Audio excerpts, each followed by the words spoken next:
दिल्ली में भारतीय जनता पार्टी ने प्रचंड जीत हासिल की है। आम आदमी पार्टी के खिलाफ सत्ता विरोधी लहर और कांग्रेस का एक डाउन टू मार्क प्रदर्शन, इसने भारतीय जनता पार्टी को प्रचंड जीत दिला दी है और शिमला में भी इसका जश्न देखने के लिए मिल रहा है। और जश्न के बाद नेता प्रतिपक्ष जयराम ठाकुर आपको आपके समर्थकों के साथ नजर आएंगे। पूर्व शहरी विकास मंत्री रहे सुरेश भारद्वाज भी साथ हैं। जयराम जी, बहुत बहुत पहले तो आपको बधाई।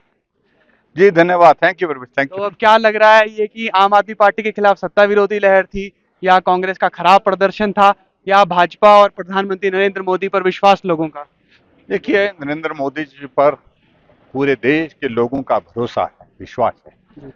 सबसे बड़ी बात तो ये है, लेकिन इनका हश्र ऐसा ही होना था क्योंकि काम ही ऐसे किए थे। जैसी भाषा का इस्तेमाल करते थे और उस भाषा का परिणाम यही निकला था, वो हुआ।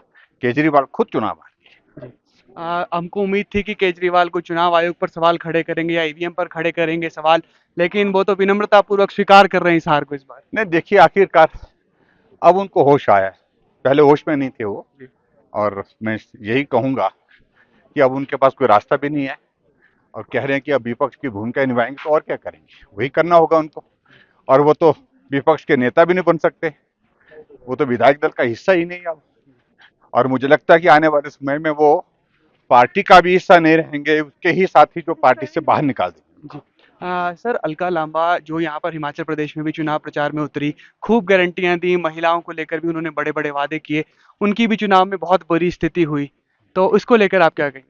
निश्चित रूप से ये कुछ एक चुनाव के परिणाम बड़े सुकून देने वाले थे। एक तो केजरीवाल का चुनाव हारना, सिसोदिया का चुनाव हारना, सत्येंद्र जैन का चुनाव हारना, और कांग्रेस पार्टी की शून्य, और उसके बाद अलका लांबा का बुरी तरह से हारना, जिसमें उनकी जमानत जब्त हुई। सचमुच में ये बहुत सुकून देने वाले। सुकून आपके चेहरे पर भी नजर आ रहा है। अब क्या सुकून आप कांग्रेस के नेताओं का हिमाचल प्रदेश में बिगाड़ेंगे आने वाले वक्त में? देखिए, वो तो खुद ही सुकून में नहीं है, अपने कारणों से सुकून में नहीं है, तो उनका सुकून तो कब से खराब ही है।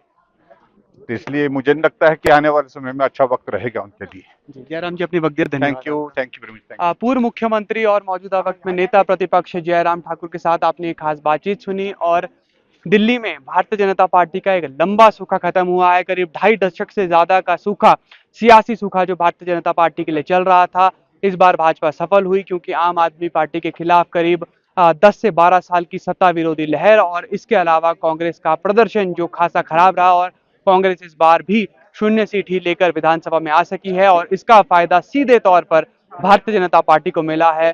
और हरियाणा, महाराष्ट्र के बाद भाजपा की ये तीसरी बड़ी जीत है। इसका असर हिमाचल प्रदेश की राजनीति पर कैसा होगा, और क्या होगा भी या नहीं, और कब तक होगा, इसका जवाब आने वाले वक्त में ही मिलेगा। फिलहाल के लिए इतना ही। आप जुड़े रहिए एबीपी लाइव के साथ।